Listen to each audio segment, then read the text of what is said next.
Hello, this is the trade site U.S. Stocks and Futures Market Preview and Domestic Economic Data Roadmap for the week beginning Monday, March 3rd, 2014, ending Friday, the 7th. Hope you're having had a good 2014 so far. We are heading into the time change next weekend after the 8th. We'll be switching our clocks ahead, the brutal part of the year, especially for those of us here in Arizona. At any rate, here's a look at the S&P daily charts as usual with these presentations brought to you by eSignal 11. You can see we made a new high here for the week. Not much of a week, though. It was fairly boring until Friday's action. Still did pretty well from a trading perspective. Here's a look at the NDX. Again, you can see didn't make much progress either way. Notice that these are really, a lot of these are blue or negative candles.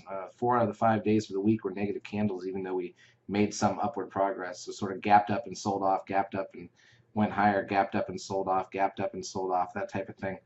But overall, we didn't make a lot of progress. We have no 13 signals, but we do have some 9 startup phases in place, as you can see here.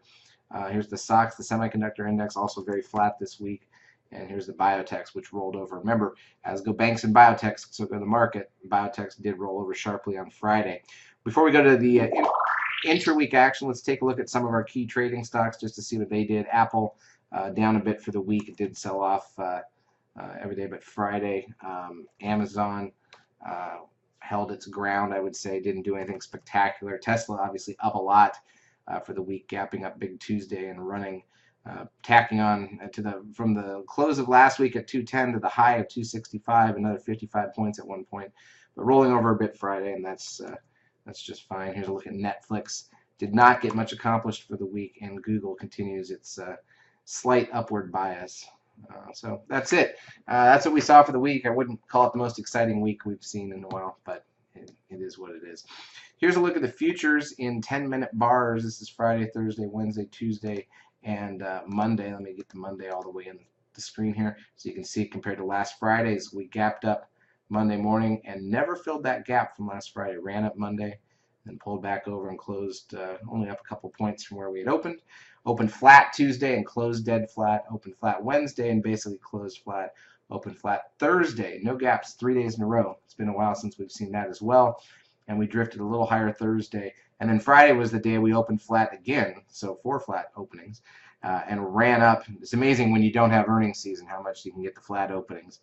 Ran up for the session, topped out, and then rolled over after lunch, which should have been the last day of the month and probably not a very exciting session. We sold off, I think, because of what was going on in the Ukraine as Russian troops seemed to be coming in, and then got a bounce back. And believe it or not, ended up closing right at the VWAP after all that. So running up, dropping way off, looking like things were selling off. And again, it's the end of the month. You don't usually expect them to shift pricing that much. Net for the week, gain of about 28 points on the S&P. Here's a look at the NASDAQ side for the week itself. Just a wild action again on Friday, but you can see this was very flat. Monday, Tuesday, Wednesday, and Thursday, basically all in the same range. Nothing going on at all. And then Friday's action a little wilder. And this one tacked on about 30 points for the week here on the NASDAQ. All right, so let's get a look at what's coming out ahead for us. Take a look at the economic data due this coming week.